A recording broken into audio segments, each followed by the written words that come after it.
The wind howled through the barren Wyoming valley, biting through layers of cloth and bone alike. Under the fading light of dusk, a lone figure stumbled along the riverbank, a woman clutching a swaddled infant to her chest. Her name was Clara Dalton, and she had not eaten in 2 days. Her boots were split, her shawl torn, and her eyes, once bright with youth, were dulled by grief and exhaustion. Each step left a faint print in the mud before the cold water lapped it away. The river was her only companion, cold, endless, and merciless, yet she followed its curve like it might somehow lead her to safety. The baby in her arms whimpered softly, his tiny face pressed against her shoulder, his breath shallow but warm. Clara murmured, half to him, half to the wind, "Hush now, my love. We'll find a place soon. We have to." Just days ago, she had stood at her late husband's family doorstep, begging to be let in. But Raymond, her brother-in-law, had slammed the door in her face. "We've got no place for beggars and their bastards," he had sneered. "You've brought enough shame on this family already." Those words still echoed in her mind, sharper than the wind. She had nowhere else to go, no kin, no coin, no hope but the open road.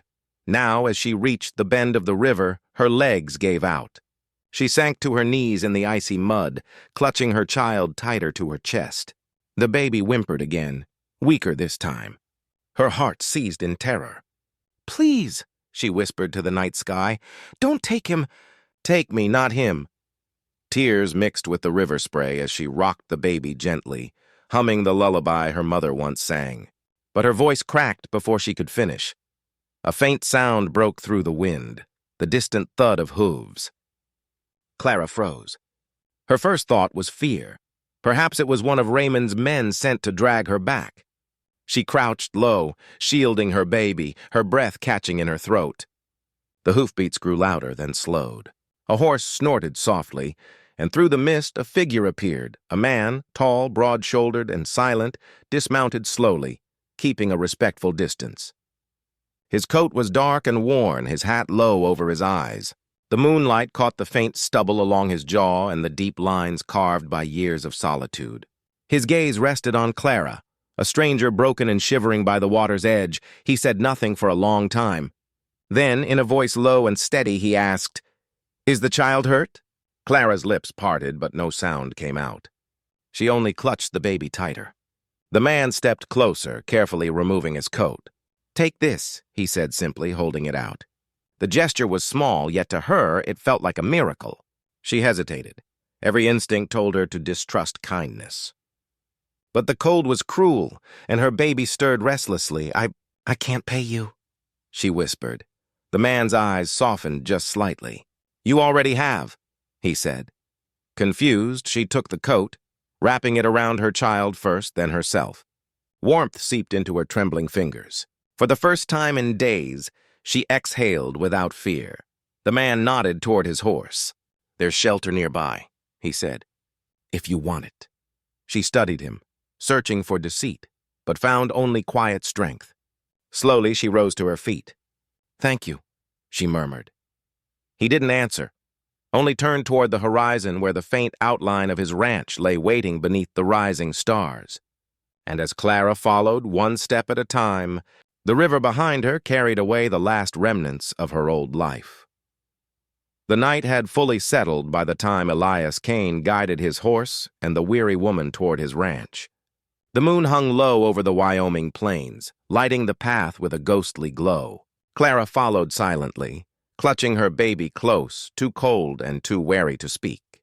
The stranger ahead rode with a calm certainty, like a man accustomed to solitude and to the weight of it. When they reached the ranch gate, the wooden boards creaked in protest. The house that stood beyond was large but simple, a log structure with smoke curling gently from the chimney. Lantern light glowed faintly from a single window. The place looked lonely, yet cared for. There were no signs of laughter or family, only neat order and stillness. Elias dismounted, tied his horse, and turned to help her down. Clara hesitated but accepted his arm. His hand was rough, calloused from years of work, but gentle in its grip. "You can come inside," he said quietly, almost as if unused to hearing his own voice. Inside, the warmth hit her first, the comforting crackle of the fire, the scent of cedarwood and smoke. Elias set his hat on a peg and motioned toward a chair by the hearth. "Sit," he said simply. She obeyed, sinking down with her baby, the exhaustion washing over her like a wave. Elias disappeared into the kitchen and returned with a bowl of soup. The steam rose in curls, carrying the scent of herbs and wild onion. Clara's hands trembled as she took it. "You didn't have to," she began, but he shook his head slightly, his expression unreadable. "I've got more food than I can eat," he said, settling onto the chair opposite hers. "You need it more than I do." They sat in silence for a long time, the only sound the soft slurp of soup and the faint hiss of the fire. The baby stirred, crying softly. Elias watched for a moment, then rose and took an old wool blanket from the chest near the wall. He handed it to her. "For the boy," he murmured. Clara nodded, tucking the child in tightly. She studied the man in front of her through flickering light. His weathered face, his broad shoulders, the sadness tucked in the corners of his eyes. He was not young, but not yet old. There was something about him that felt haunted. "Why are you helping me?" she asked finally, her voice hesitant as though she feared the answer. He didn't look at her when he replied. Instead, he poked at the fire with a stick. "Because once, someone helped me when I didn't deserve it." The simplicity of the words made her chest tighten. She wanted to ask more, but the tone in his voice warned her not to. Some wounds were better left untouched. Elias stood and nodded toward the staircase. "You can rest in the room at the top. Clean linens. Cradle in the corner." Clara blinked in surprise. "You had a cradle?" He paused, his hand resting on the chair back. "I built it," he said, his voice quieter now. "A long time ago." A silence followed, heavy, but not uncomfortable. Clara understood in that moment that this man had known loss, too. Maybe that was why he'd stopped for her by the river. Maybe he'd recognized something familiar in the way she clutched her baby, as if he was the last piece of life she had left. She whispered a thank you, too soft to be sure he'd heard it. But Elias nodded, as if he had. When she finally climbed the stairs, she found the small room exactly as he'd said, clean, spare, but kind. The cradle sat near the window, carved with steady hands. She laid her baby down, his tiny breaths syncing with the rhythm of the fire below. Downstairs, Elias sat alone by the flames, staring into them as though they might burn away old memories. Outside, the wind howled across the empty plains. Inside, for the first time in years, there was the faint sound of new life breathing under his roof. Morning came wrapped in silence, the kind that only the wilderness could hold. When Clara opened her eyes, she was momentarily disoriented, the feel of a real bed beneath her, a fire still crackling faintly in the hearth below, and the soft breathing of her baby asleep in the cradle beside her. For a moment she thought it was all a dream, until the faint smell of coffee drifted upstairs. Elias was already awake. She found him in the kitchen, sleeves rolled up, moving with quiet efficiency. The man seemed built for stillness, each motion purposeful, economical, and wordless. He nodded when she appeared at the doorway, then gestured toward a stool. "Coffee's on the stove." "There's bread, too," he said. Clara hesitated before sitting, unused to such calm. "You've done more than enough," she murmured, wrapping her shawl tighter. "I can't stay long. Once the storm clears, we'll move on." Elias looked up briefly, his brow furrowed. "Storm's not letting up anytime soon," he replied. "Best to stay until it does." Outside, snow was falling thick and steady, blanketing the ranch in white silence. It would be days before anyone could travel safely. Clara knew it, but the thought of staying under another man's roof, even one as quiet as this, made her uneasy. She had lived too long at the mercy of others.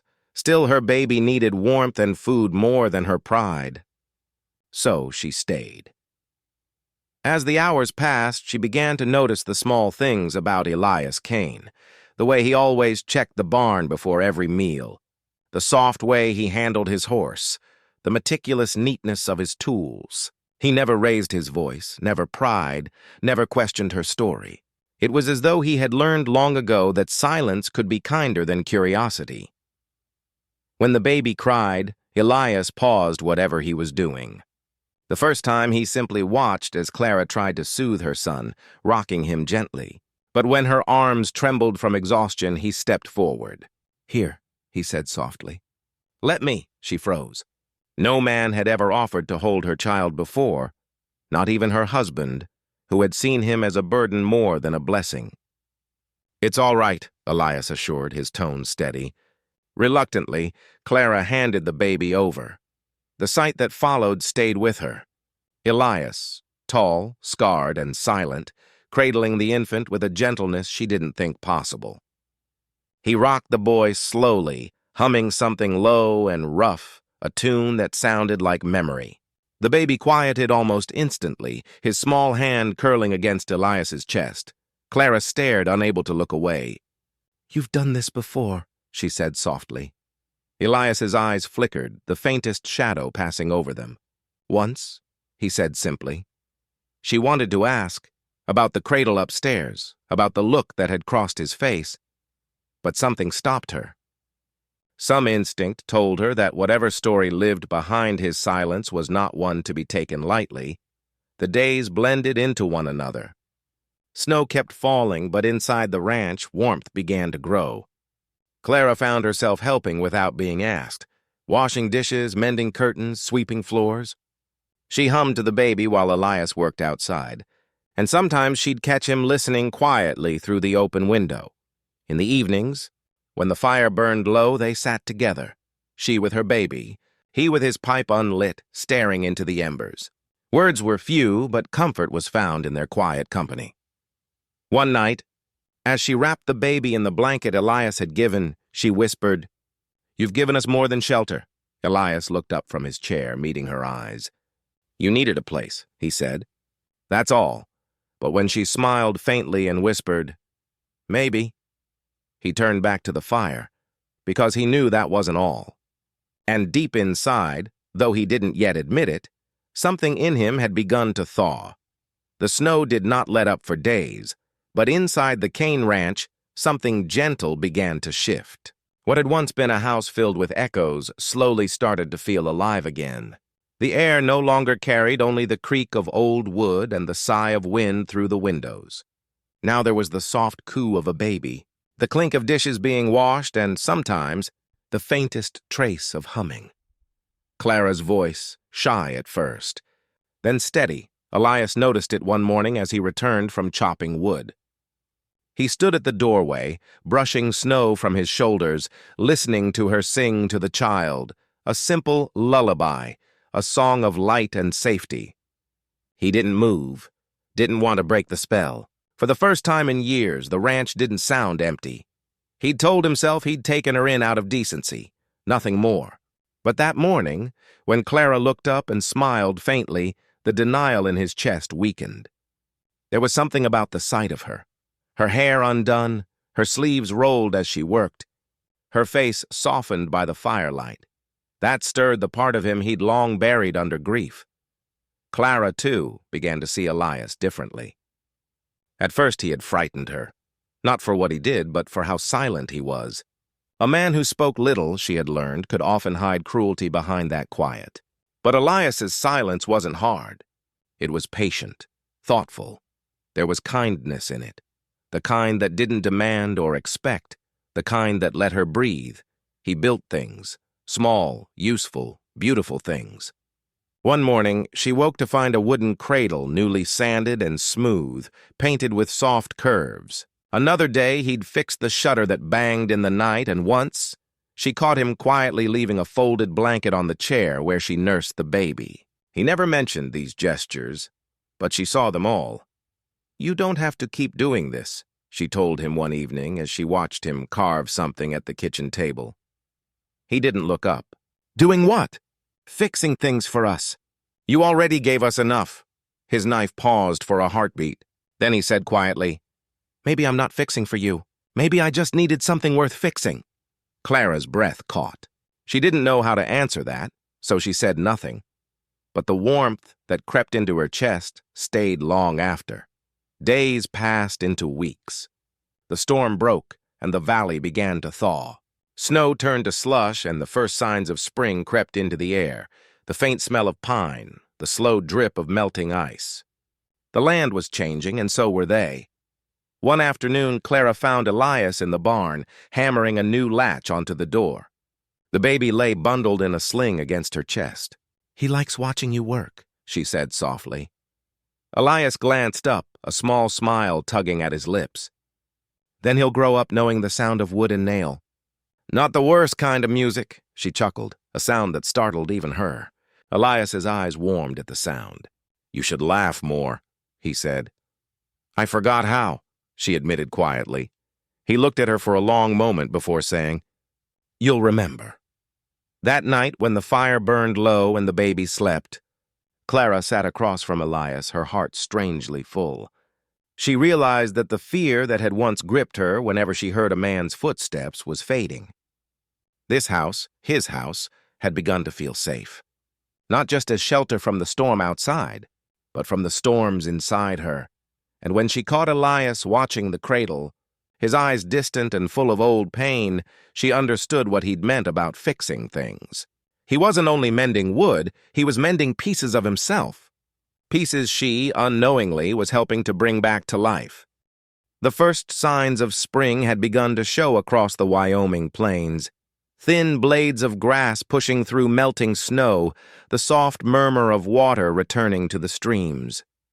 The air no longer bit with winter's cruelty, but inside Clara's heart, unease was starting to rise again. Peace, she had learned, never stayed long. For weeks now, she and her baby had lived in quiet rhythm with Elias. She cooked. He worked the land. He taught her how to milk the cows, how to mend fences, how to listen for weather in the wind. The silence between them had grown comfortable, almost sacred. Yet as days stretched longer, Clara began to feel the weight of the world she had left behind pressing at her back, whispering that peace like this was not hers to keep. That whisper became a shout the day Raymond, her late husband's brother, returned. It was late afternoon.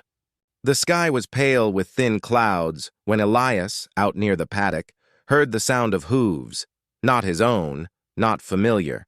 He straightened, his instincts sharp, and within moments saw 3 riders cresting the ridge. At their head was Raymond Dalton, tall, rough, and smirking with the same cruel confidence that had haunted Clara's nightmares. Elias wiped his hands on his coat and walked calmly to the gate. Raymond didn't dismount. He looked around the ranch with disdain, then spotted Clara near the doorway, her baby in her arms. His smirk widened. "Well, look at that," he drawled. "Didn't think you'd crawl this far, Clara?" She froze. The baby whimpered, sensing her fear. Elias stepped forward, blocking Raymond's view. "You've got no business here," he said evenly. Raymond sneered. "No business? That's my brother's widow you're hiding. She ran off with his things and my family's good name. I came to take her home." Clara's voice trembled. "I'm not going back, Raymond." He spat in the dirt. "You think this rancher wants you?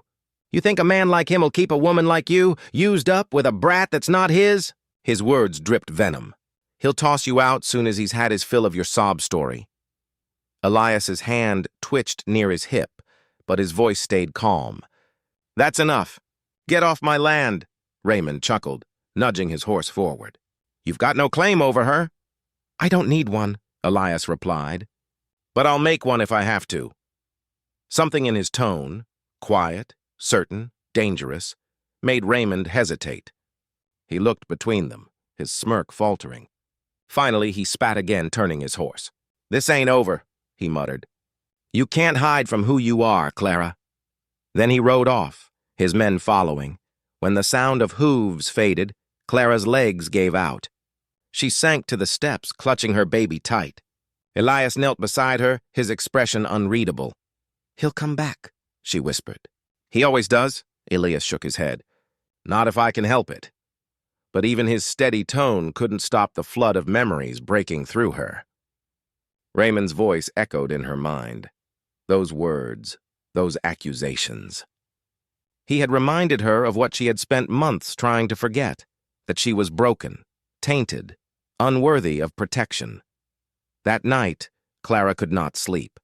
The baby rested peacefully in the cradle Elias had built, but her mind replayed every cruel word. She stared at the ceiling, the wooden beams above her trembling in the moonlight. Downstairs, Elias sat by the fire, listening to the restless creak of floorboards above. He knew that silence, the kind born of wounds that refused to close. He wanted to go to her, to tell her she was safe now, but he also knew she wouldn't believe him yet. When dawn came, he stepped outside to chop wood, his axe striking harder than usual. He didn't say it aloud, but one thought burned in his chest. No one would hurt her again, not while she was under his roof. And though Clara couldn't see it, a quiet war had begun between the ghosts of her past and the man who refused to let them take her that night. After Raymond's visit, the ranch felt heavier. The wind outside howled as though echoing the turmoil that had settled inside Clara's chest. The fire burned low, its light flickering across the room, but she barely felt its warmth. Her baby slept soundly in the cradle Elias had built, peaceful, untouched by the storm inside her. Elias sat nearby, his elbows on his knees, staring into the flames. Neither had spoken since the confrontation. The silence between them wasn't comfortable tonight. It pulsed with things unsaid. Clara's mind replayed Raymond's cruel words on a loop, used, broken, unwanted. Each one felt like a lash across her heart. She knew Elias had meant to protect her. His quiet strength, the way he stood between her and Raymond, it had been enough to silence the other man.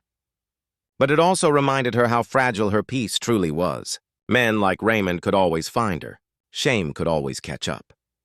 When Elias rose to add another log to the fire, Clara's voice broke through the silence. "You shouldn't have done that." He looked over his shoulder. "Done what?" "Stood up for me like that. He'll come back angry. He'll bring more men next time." "I can handle him," Elias said simply. She shook her head, tears gathering. "That's not the point. You don't owe me anything. You shouldn't risk yourself for someone like me." Elias turned fully toward her now. His brows drew together, his voice low but steady. "Someone like you." She swallowed hard. The words came out halting, raw. "I'm not whole, Elias." He said nothing. The fire popped in the silence. Clara's fingers twisted in the fabric of her shawl. "I've been beaten down, blamed for things I never did, left with nothing. People look at me and they don't see a woman anymore. Just a burden. A broken thing. Even my baby. Sometimes I think he deserves better than me." Her voice cracked on the last words. "I can't give him anything. Not safety, not a future. I can't even give him a name that isn't covered in shame." Elias watched her, his expression unreadable, but his eyes full of something deep. Understanding, maybe, or recognition. He moved slowly, crouching down beside her chair so that their eyes met. "You think being whole means never being hurt?" he asked quietly. She blinked through her tears, unsure how to answer. He reached for the cradle, his rough hands gentle as he lifted the baby. The small boy stirred, then sighed and settled against Elias's chest. It was a sight that made Clara's breath hitch. This tall, quiet man holding her fragile world as though it were something precious. Elias rocked the child slowly, his voice soft. "This little one doesn't care about what the world says," he murmured. "He just knows the warmth of your arms, the sound of your voice. To him, you are the whole world, even if you think you're broken." Clara wiped at her tears, watching him. "You don't understand," she whispered. Elias looked up, and for the first time since she'd met him, she saw the full weight of his sorrow. "I do," he said. "I lost my wife and son the night he was born. She died holding him. I buried them both under the pine by the east pasture. After that, I stopped speaking to anyone. I wasn't whole either. I thought I never would be." The firelight flickered between them, warm and golden. "Then why are you helping me?" she asked. Elias's gaze softened as he looked down at the baby sleeping in his arms. "Because maybe fixing something starts with holding what's left and keeping it safe." Tears filled Clara's eyes again, but they were different this time. Not from shame, but from the fragile bloom of hope. Elias stood, rocking the baby gently, his voice a whisper carried by the firelight. "You don't have to be whole to be needed, Clara," he said. "You just have to stay." She looked at him, the man who had every reason to close his heart, now opening it quietly beside her. And for the first time in a long time, Clara felt something she hadn't dared to feel, the faint, trembling beginning of belonging. The morning after that quiet confession, the ranch felt unusually still. The storm outside had passed, leaving behind clear skies and soft sunlight streaming through the kitchen window. The smell of coffee and wood smoke mingled in the air, and for the first time in weeks, Clara felt rested. Yet beneath the calm, her mind lingered on what Elias had told her, about his wife and son, about the grief he had carried in silence. She hadn't known what to say last night. How do you comfort a man who's already learned to live with emptiness? So she had simply sat near him, listening to the crackle of the fire, the rhythm of him rocking her baby to sleep. There was something sacred in that silence, two broken lives sitting side by side, neither asking for more than the quiet understanding of another soul. Later that morning, while tidying the house, Clara found herself drawn to the small study near the back of the ranch. It was a modest room, a desk, a bookshelf with worn spines, a faded map of Wyoming pinned crookedly to the wall. Dust motes floated through the air, dancing in the golden light. She hadn't meant to intrude, but the room felt like a glimpse into the pieces of Elias she hadn't yet seen. On the desk sat a stack of papers, ledgers, receipts, a few half-finished letters. But what caught her eye was a small sealed envelope tucked beneath a wooden box. The edges were frayed from time. Her fingers hesitated, hovering over it.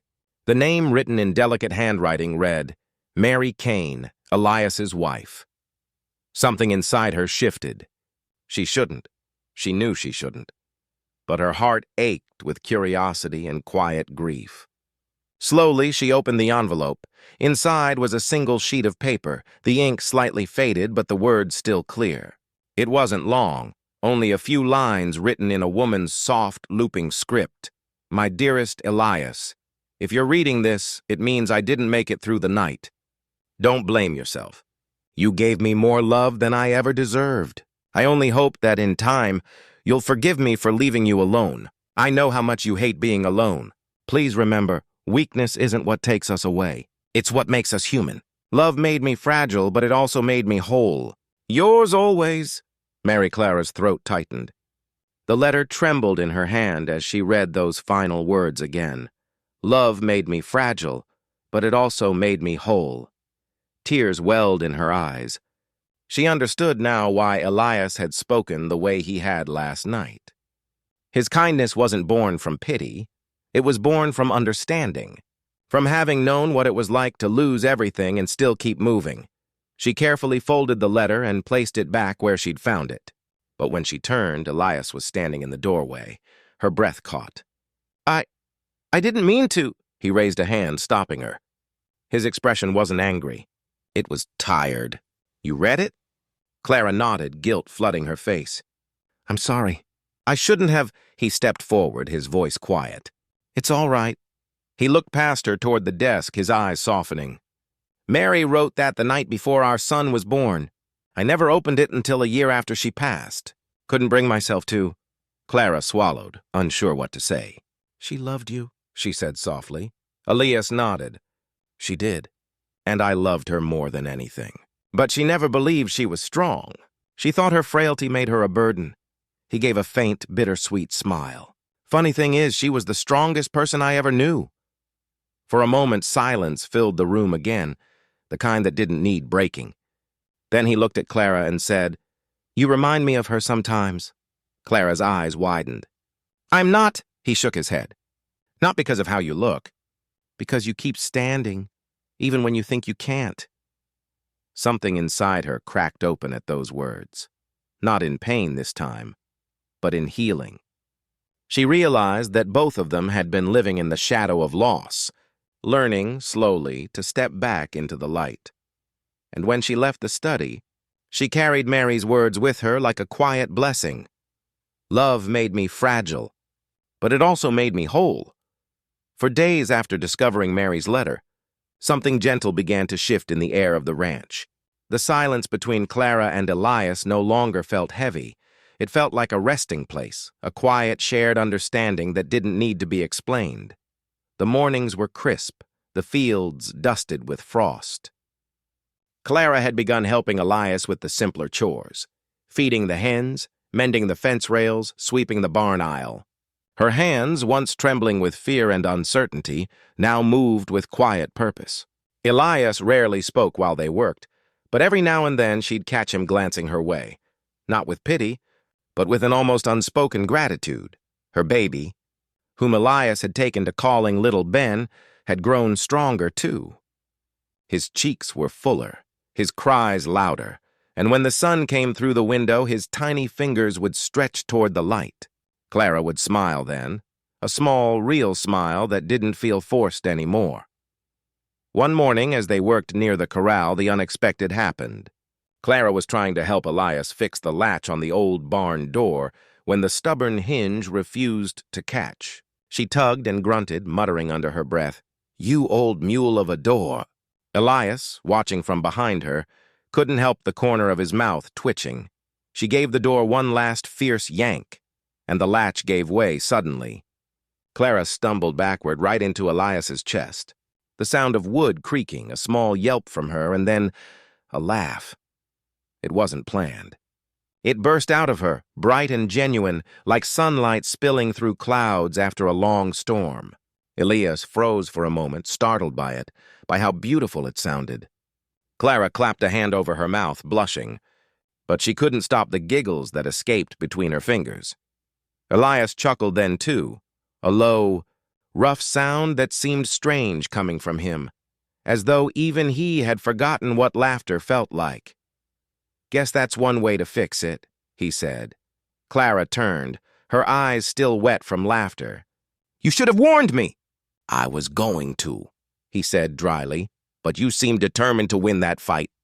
They both laughed again, and for a brief shining moment, the weight of their pasts slipped away.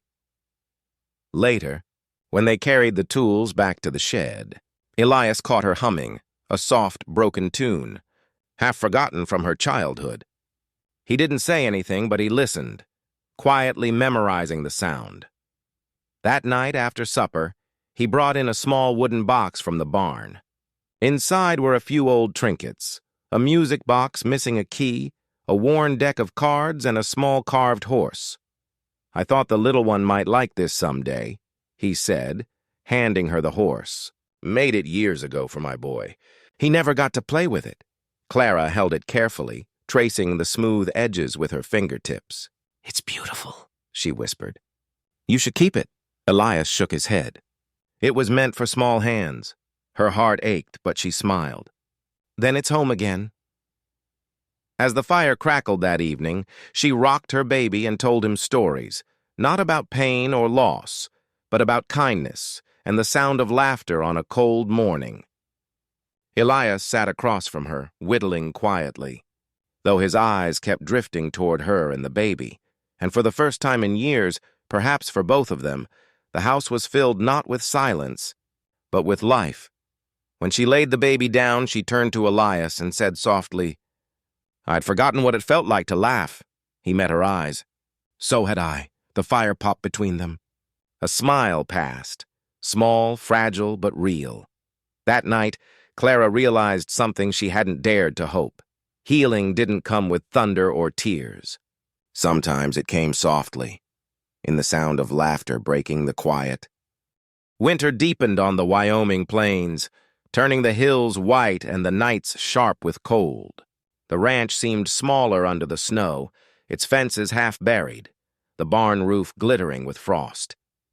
Inside, however, warmth had taken root, the kind that came not from the fire, but from the quiet rhythm of two people learning to live again. Elias and Clara had fallen into an easy pattern. She cooked while he worked the cattle, and in the evenings they shared stories by the fire. Sometimes she'd sing softly to her baby, and Elias would listen, pretending to read. There was peace, not the kind that shouts its presence, but the tender sort that hums in the background of ordinary days.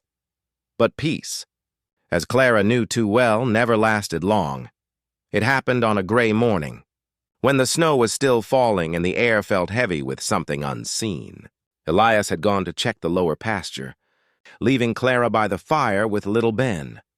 She was humming quietly when a sound cut through the calm, the crunch of boots outside, slow and deliberate.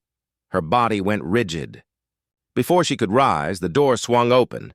Raymond stood there, hat dusted with snow, a cruel smirk tugging at his lips. He hadn't changed. Still the same cold eyes, the same bitter sneer that used to make her flinch. But this time she didn't move. "Well," he drawled, shutting the door behind him. "Ain't this cozy?" The fallen woman playing house with the mute rancher. Clara's breath hitched. "You need to leave, Raymond." He stepped closer, brushing snow from his coat. "You don't tell me what to do. You took something from me when you ran off. Made me a laughingstock in town. You think hiding here makes you safe?" Her heart pounded, but she forced herself to stand tall. "You have no claim over me." "You never did." Raymond's eyes darkened. "You forget who gave you food when no one else would." "I remember," she said softly. "And I remember what it cost me." Before Raymond could answer, the door opened again. Elias stood there, snow still on his shoulders, a quiet storm in his eyes. "Get out," Elias said, his voice low but steady. Raymond gave a mocking laugh. "Still playing the hero, huh?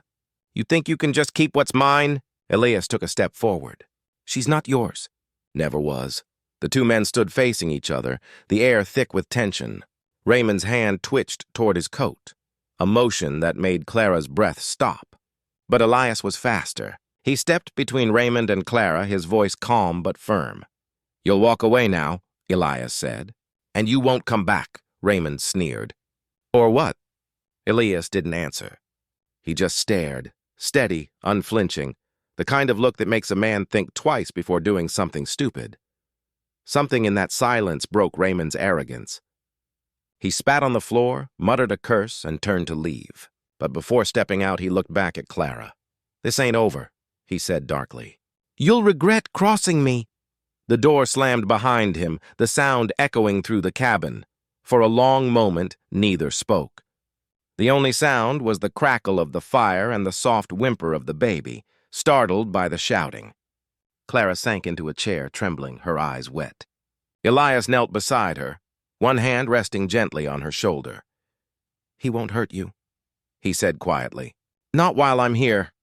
She looked at him then, really looked, and saw not just the man who had taken her in, but the one who had chosen, again and again, to stand between her and the world's cruelty. Tears slid down her cheeks, but there was no fear in them this time. "You don't have to protect me," she whispered. Elias shook his head. "I'm not protecting you," he said. "I'm standing with you." The snow kept falling outside, covering Raymond's tracks, softening the edges of everything he'd left behind. But inside the ranch, something stronger took root, not just courage, but the beginning of defiance. And for the first time, Clara didn't just feel safe. She felt seen. The morning after Raymond's visit, the ranch was silent. The snow outside glowed pale blue under the first light of dawn, stretching endlessly toward the horizon. Inside, Clara sat by the window, her baby resting against her shoulder, the fire's warmth brushing her face. The world felt fragile, quiet, like a held breath. Raymond's words still echoed in her head. "This ain't over." She knew men like him, prideful, wounded, too stubborn to let go. Part of her wanted to run again, to pack her things and disappear before he returned. It was the only way she had ever survived before. Running had kept her alive. But as she looked at her baby's sleeping face and heard Elias moving softly in the kitchen, something inside her shifted. Maybe she was tired of running. Elias said little that morning, though she caught him glancing toward the window more than once, his jaw tight. When he finally spoke, his voice was quiet, almost hesitant. "If you want to leave, I'll help you. I know some folks out near Jackson who'd take you in." Clara's chest tightened. "You think I should go?" He paused. "I think you should do what makes you feel safe." She looked down at her baby, the tiny hand resting against her chest, the warmth of the room, the smell of coffee and pine wood. Safety. It wasn't something she'd ever truly known before. And yet, here it was. "What about you?" she asked after a moment. Elias shrugged. "I'll manage. Always have." Clara turned to look at him then. He was standing by the table, coffee cup in hand, sunlight glancing off the edge of his face. He looked strong, steady, but alone, and she realized something she hadn't allowed herself to see before. Elias wasn't just her protector. He was a man who had lost as much as she had, and somehow, by letting her stay, he had started to heal too. She rose slowly, crossing the room to stand beside him. "If I leave," she said softly, "you'll go back to being alone again?" He met her gaze. "If it keeps you safe, I'll take that." Her throat tightened. "You always say that. Like your life's something you can just give away." He frowned slightly. "It's not about giving it away, Clara. It's about doing what's right." She looked up at him, tears shimmering in her eyes. "Maybe what's right isn't always about running or hiding. Maybe it's about choosing where you stand." For a long time, neither spoke. The only sound was the fire crackling softly between them. Then Elias reached out hesitantly, as though afraid she might pull away. But she didn't. She took his hand, rough, warm, steady, and held it. "I'm tired of running," she said, her voice trembling. "I want my son to grow up in a place where he hears laughter, not fear. I want to stop looking over my shoulder." She looked up at him, her eyes fierce now. "If you'll have us, I'd like to stay." Elias's hand tightened just slightly around hers. For a moment, all the words he might have said seemed to fall away. He simply nodded once, a quiet, solid promise. "You already are home," he said. Something in her broke then, not from pain, but from relief. She let the tears fall freely as he pulled her gently into his arms. For the first time, she didn't feel small or broken. She felt seen, held, whole. Outside, the snow had stopped. The sun was rising over the hills, gilding the world in pale gold. The light streamed through the window, touching the cradle, the table, the two figures standing by the fire. In that moment, Clara understood. Healing didn't erase the past. It rooted itself beside it, growing quietly toward something new. And as Elias took her baby into his arms and rocked him gently to sleep, she whispered half to herself, "I'm not whole, but maybe I don't need to be." Elias looked at her then, his eyes soft and certain. "You are," he said simply. "You just forgot." The firelight danced around them, warm and alive. Outside, the ranch stood still under the brightening sky, no longer a place of refuge, but of beginnings. And for the first time, Clara didn't dream of escape. She dreamed of staying.